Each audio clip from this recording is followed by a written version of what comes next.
Ready? Brett, what's your impression? I think this is a wonderful plane.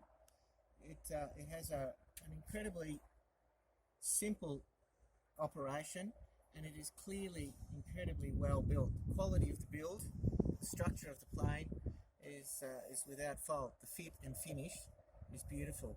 Flying the plane, today we flew and the conditions were fairly turbulent and adverse, and yet this plane, it handled the conditions beautifully without being flung around, and was very easy to control.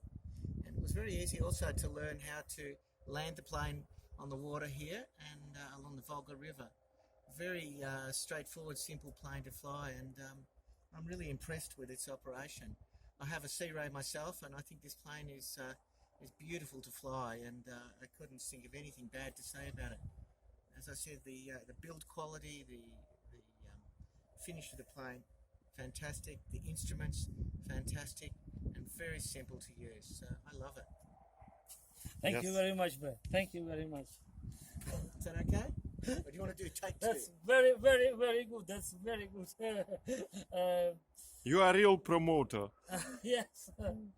Maybe you want to be a dealer in Australia.